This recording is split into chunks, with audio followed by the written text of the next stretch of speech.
بیوی کے ہاتھوں رلایا گیا اور زمانے کی تنگیوں میں جھلسایا گیا ایک شخص حضرت سیدنا غوث اعظم رحمت اللہ تعالی علیہ کی خدمت میں حاضر ہوا۔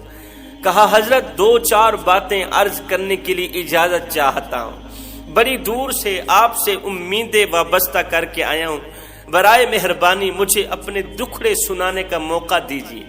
جناب غوث اعظم نے اسے آواز دی کہ بالکل میرے سامنے آ کے بیٹھو اور مجھے اپنے درد سناؤ، مجھے اپنے دکھڑے سناؤ۔ یہ مسافر شخص جناب غوث اعظم کے بالکل سامنے آ کے بیٹھ گیا۔ اب اس نے اپنے دکھڑے سنانے شروع کی۔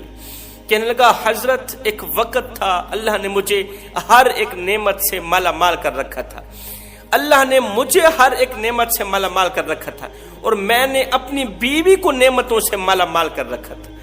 جب میں امیر تھا، جب میرے پاس پیسہ تھا، دولت تھی، تو میں بیوی کے اوپر ہزاروں نعمتوں کی بارش برساتا رہا۔ میری بیوی اپنی زبان سے جس خواہش کا اظہار کرتی فوراً پوری کرتا تھا، لیکن اچانک اللہ کا کرنا ایسا ہوا کہ وقت نے کروٹ بدلی۔ وقت ایک جیسا نہیں رہتا، سورج ایک جگہ پر نہیں رہتا، وقت کروٹیں بدلتا ہی رہتا ہے، کبھی شاہ کبھی گدا۔ میرے اچھے دن برے دنوں میں بدلنے لگے، ایک دم وقت نے کروٹ بدلی نا، میرے اچھے دن برے دنوں میں بدلنے لگے۔ ہر ایک کام میں مجھے نقصان کا منہ دیکھنا پڑتا گیا۔ نقصان اور خسارے نے میرا سارا مال لوگوں کے حوالے کر دیا، لوگوں کو مالا مال کر دیا اور مجھے کنگال کر دیا، لوگوں کو امیر بنا دیا اور مجھے غریب بنا دیا۔ میں اس طرح کا غریب ہوا، اس طرح کا غریب ہوا کہ کھانے کو روٹی نہیں، پہننے کو کپڑا نہیں ہے۔ جس وقت مجھے میری بیوی کے حوصلے کی اشد ضرورت تھی، جب میں غربت کے دلدل میں پھنسا، جب غربت نے مجھے آن گھیرا، غربت نے مجھے اپنا شکار بنایا، جب میرے پاس کھانے کو روٹی نہیں تھی، پہننے کو کوئی کپڑا نہیں تھا، ہر وقت میں پریشان ہی پریشان حال رہتا تھا، تو جس وقت مجھے حوصلے کی اشد ضرورت تھی، اس وقت مجھے بجائے حوصلہ دینے کی میری بیوی مجھے کہنے لگی کہ میں نے آپ میں کبھی کوئی بھلائی نہیں دیکھی۔ میں اسے کہتا ہوں ایک تو تو بے اولاد ہے، دوسرا میری خوبیوں پر پردے دے کر خامیاں بیان کرتی ہے، تیسرا میرے تم پر اتنے احسانات ہیں کہ تو ایک احسان کا بدلہ نہیں چکا سکتی، اوپر سے یہ جملے بول کر میرا دل تو نہ دکھاؤ، میرا دل کیوں توڑتی ہو، مجھے تکلیف کیوں دیتی ہو۔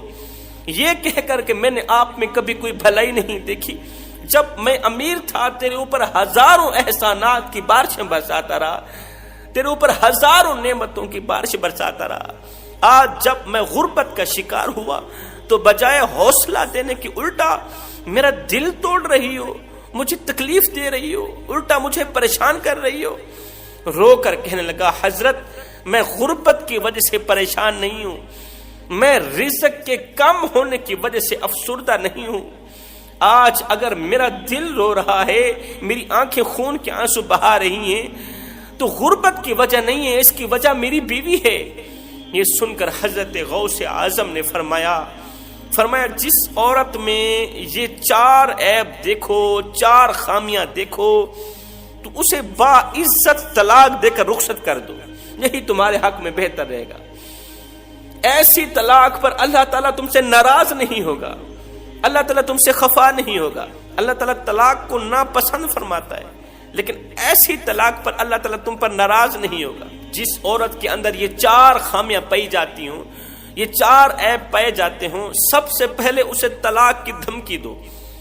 اگر وہ سدھر جائے تو ٹھیک ہے، اللہ اس کا بھلا کرے، نہیں سدھرے تو اسے اپنی زندگی سے علیحدہ کر کے جان چھڑاؤ۔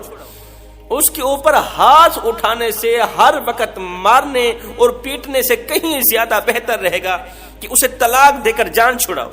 اور اگر تم بیوی کے ان چار عیبوں پر، ان چار خامیوں پر صبر کر کے اللہ پہ چھوڑ دیتے ہو، صبر کر کے اس کے ساتھ گزر بسر کرتے رہتے ہو، تو اللہ تعالیٰ تمہیں بہت بڑا اجر دے گا۔ بیوی کے ستائے گئے شخص کو اللہ تعالیٰ بہت بڑا اجر دے گا۔ پوچھا گیا حضرت وہ کون سے چار عیب ہیں، وہ کون سی چار خامیاں ہیں، عورت کی وہ کون سی چار خامیاں ہیں جن کی وجہ سے اگر عورت کو طلاق دی جائے تو اللہ ناراض نہیں ہوتا۔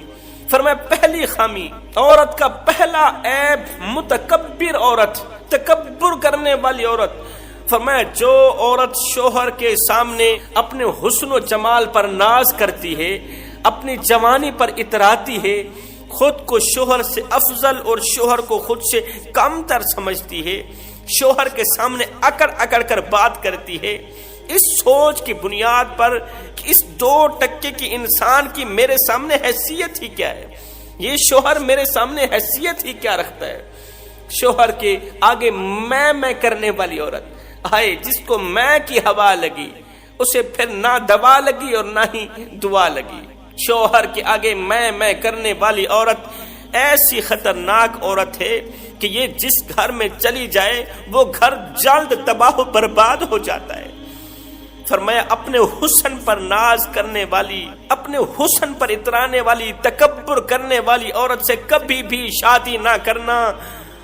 متکبر عورت خود بھی اللہ کے غضب کا نشانہ بنے گی، تمہیں بھی اللہ کے غضب کا نشانہ بنائے گی۔ تکبر اللہ تعالیٰ کی چادر ہے، جو کوئی بھی اللہ کی چادر کو پکڑ کر اپنی طرف کھینچنے کی کوشش کرتا ہے اللہ تعالیٰ اسے صفائے ہستی سے مٹا دیتا ہے۔ کسی کو اجازت نہیں کہ اللہ کی چادر میں ہاتھ ڈالے۔ جو عورت اللہ کی چادر میں ہاتھ ڈال کر کھینچنے کی کوشش کرتی ہے نا، اسے اپنی زندگی سے نکال دو ورنہ تم پر اللہ کا عذاب برسے گا۔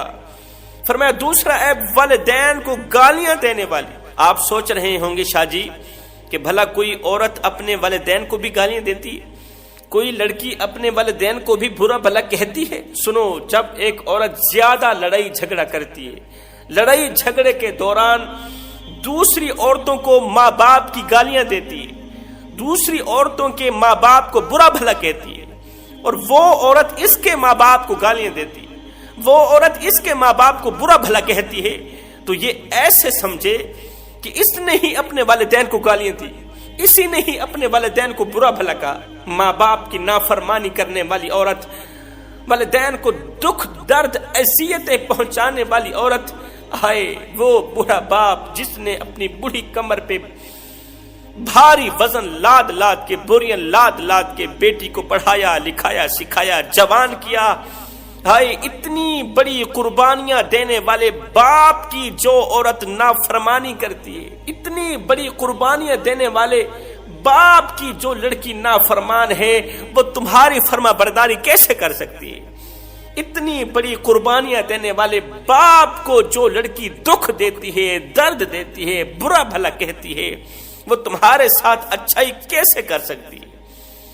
جو اپنی بوڑھی ماں کو دکھ دیتی ہے، بوڑھی ماں کو گالیاں دیتی ہے، وہ تمہاری عزت کیسے کر سکتی ہے؟ حضرت شیخ سعدی فرماتے ہیں کہ بچھو کی پیدائش دوسرے جانداروں سے الگ تھلگ ہوتی ہے، دوسرے جانداروں سے مختلف ہوتی ہے۔ جب بچھو کی پیدائش کا وقت قریب ہوتا ہے تو وہ اپنی ماں کے پیٹ کو کھانا شروع کر دیتا ہے، یہاں تک کہ وہ اپنی ماں کا پیٹ پھاڑ کر، ماں کا پیٹ چیر کر جنگل کی طرف دوڑ جاتا ہے۔ اس لیے اگر اس نے بچپن میں ماں کو تڑپایا، اگر بچھو نے بچپن میں ماں کو رلایا، ماں پر ظلم کیا، اتنا کا ماں کا پیٹ پھاڑ دیا، تو جب وہ بڑا ہوتا ہے تو لوگ اس کا پیٹ پھاڑتے بھی ہیں۔ اگر بچپن میں اس نے ماں کی عزت نہیں کی تو پھر بڑا ہو کر لوگوں سے اپنی عزت کرواتا بھی تو ہے نا۔ جو بھی بچھو کو دیکھتا ہے فوراً ہی اس پر وزن ڈالتا ہے، مارتا ہے، اس کا پیٹ پھٹ جاتا ہے۔ جیسا کرو گے ویسا بھرو گے۔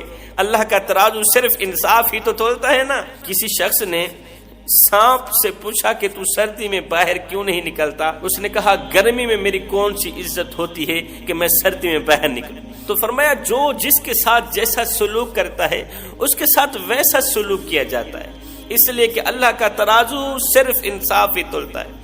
اس لیے فرمایا سب کچھ کرنا، والدین کی نافرمان بیٹی سے شادی کبھی بھی نہ کرنا۔ اگر شادی کر بھی لی ہے تو اس سے فرما برداری کی امید مت لگانا۔ فرمایا تیسرا ہے بے ادبی، کبھی اپنے شوہر کو بے عزت کرنا، کبھی اس کے والدین کو بے عزت کرنا۔ فرمایا اگر تم عزت دار انسان ہو تو ایسی عورت سے جلد جان چھڑاؤ جس کے پاس ادب جیسا خزانہ نہیں ہے۔ اگر تم عزت دار انسان ہو، گریٹ انسان ہو، عظیم انسان ہو، تو ایسی عورت سے جلد ہی جان چھڑاؤ جس کے پاس احترام جیسی دولت نہیں۔ ادب کی بات آئی، مجھے حضرت حکیم لقمان کا ایک جملہ یاد آ گیا۔ کسی نے پوچھا نا حضرت آپ نے ادب کہاں سے سیکھا ہے؟ فرمایا میں نے ادب کو بے ادب لوگوں سے سیکھا ہے۔ پوچھنے والے نے دریافت کیا حضرت وہ کیسے؟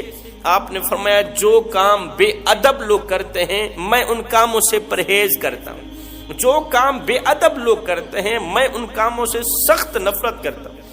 فرمایا ایسے شخص کو جنت میں بہت بڑا مقام ملنے والا ہے، ایسے شخص کو جنت میں بہت بڑا مقام ملنے والا ہے جو بیوی کی بے عزتی پر، بیوی کی طرف سے دی گئی توہین پر صبر کرتا ہے۔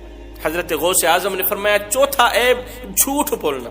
جھوٹ بولنے والی عورت جس گھر میں ڈیرا ڈال دے، ماؤں کی گود خالی ہونے لگ جاتی ہے، بہنوں کا سہاگ چھن جاتا ہے، بیٹیوں کا فیوچر بظاہر تاریک ہونا شروع ہو جاتا ہے، بہنوں کا سہاگ چھین لیا جاتا ہے، بھائیوں میں افراتفری مچ جاتی ہے۔ جھوٹ، غیبت اور چغلی کرنے والی عورت جس گھر میں نازل ہو جائے، بھائیوں میں پیار ختم ہو جاتا ہے، محبتوں کے جنازے نکل جاتے ہیں، نفرتیں عروج پر آ جاتی ہیں۔ ایک وقت آتا ہے کہ بھائی ایک دوسرے کے دشمن بن بیٹھتے ہیں، ایک دوسرے کے گلے پر چھرا کھونپنے کے لیے تیار ہو بیٹھتے ہیں۔ تو فرمایا اگر تمہاری بیوی کے اندر یہ 4 عیب پائے جاتے ہوں، یہ 4 خامیاں پائی جاتی ہوں، تمہارے بار بار روکنے پر بھی وہ ان 4 گناہوں سے باز نہیں آتی، تو اگر تم بیوی کی ان خامیوں پر صبر کرو گے تو اللہ تعالیٰ تمہیں بہت بڑا اجر دے گا۔ اللہ تعالیٰ سے دعا ہے کہ اللہ تعالیٰ ہمیں جلد ان 4 گناہوں سے پکی اور سچی توبہ کرنے کی توفیق عطا فرمائے۔ آمین ثم آمین وما علینا الا البلاغ المبین۔